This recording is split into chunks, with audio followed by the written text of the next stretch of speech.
রান্নায় ফাঁকিবাজি করতে চাইলে আমার মতো এরকম রান্না করতে পারেন। তেল গরম করে দিয়ে দিলাম গরম মশলা, তার মধ্যে দিয়ে দেব পেঁয়াজ কুচি, দিয়ে দেব কাঁচা মরিচ কুচি, দেব স্বাদ মতো লবণ। লবণটা আমি আগে দিয়েছি যেন পেঁয়াজটা তাড়াতাড়ি সেদ্ধ হয়ে যায়। এবার নেড়ে চেড়ে ভেজে নেব একটু সময় নিয়ে। দেখুন আমি ভেজে নিয়েছি, একদম লাল লাল করে ভাজিনি। এবার দিয়ে দেব মুরগির মাংস। এখানে মুরগির হাত পা সহ মাংসটা নিয়েছি।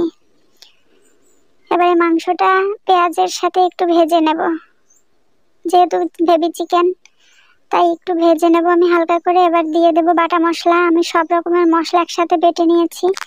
আমি চিকেনটা ভেজে নিয়েছি মশলার সাথে। এবার দিয়ে দেব কেটে রাখা আলু। আলুগুলো দিয়ে আরো একটু ভেজে নেব।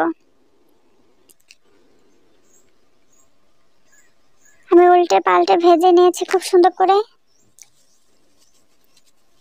এ পর্যায়ে দিয়ে দেব সামান্য একটু পানি,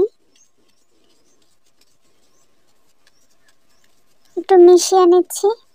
দিয়ে দেব হলুদ গুঁড়া, গরম মশলার গুঁড়া দিয়ে এবার এটাকে কষিয়ে নেব ভালোভাবে। দেখুন আমি কষে নিয়েছি খুব সুন্দর করে।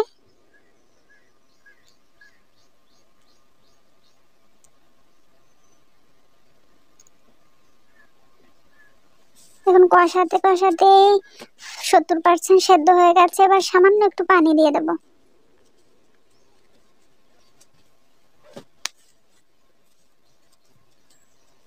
এবার এটা ঢাকনা দিয়ে রান্না করে নেব। দেখুন আমি আরো 10-15 মিনিট রান্না করে নিয়েছি, সবকিছু ভালোভাবেই হয়ে গেছে। এবার আমি এগুলো তুলে নেব। আমি অন্য একটা পাত্রে তুলে নিচ্ছি। এবার এই কড়াইয়ের মধ্যেই দিয়ে দেব আগে থেকে ধুয়ে রাখা চাল। চালটা আমি আগে থেকে ধুয়ে পানি ঝরিয়ে নিয়েছিলাম। এবার চালটা ভালোভাবে ভেজে নেব।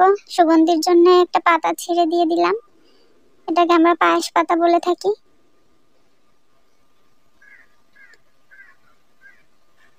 চালটারে খুব সুন্দর করে ভেজে নেব। চালটা আমি ভেজে নিয়েছি। এবার দিয়ে দেব চালের দ্বিগুণ পানি। চালের দ্বিগুণ আমি পানি দিয়েছি, একটু নেড়ে চেড়ে মিশিয়ে দিচ্ছি। এবার একটা ঢাকনা দিয়ে চালটা 70% মতো ফুটিয়ে নেব। দেখুন আমার চালটা প্রায় 70% ফুটে গেছে। আমি একটু নেড়ে চেড়ে দিচ্ছি। উপর থেকে দিয়ে দেব সেই তুলে রাখা মুরগির মাংস, যেটা আমি আগেই রান্না করে রেখেছিলাম। দিয়ে দেব 2-3টা কাঁচামরিচ। এবার একটু মিশিয়ে দিচ্ছি আমি। দিয়ে দেব একটা ঢাকনা। দেখুন পানিটা শুকিয়ে গেলে আমি আপনাদেরকে দেখাচ্ছি। দেখুন একদম রেডি, ঝরঝরা হয়েছে, খেতে কিন্তু অনেক মজা হয়েছিল। যখন আমার রান্না করতে ইচ্ছা করে না তখন আমি এরকম ফাঁকিবাজি রান্না দিয়ে চালিয়ে দেই। আপনাদের কেমন লাগলো কমেন্ট করে জানাবেন।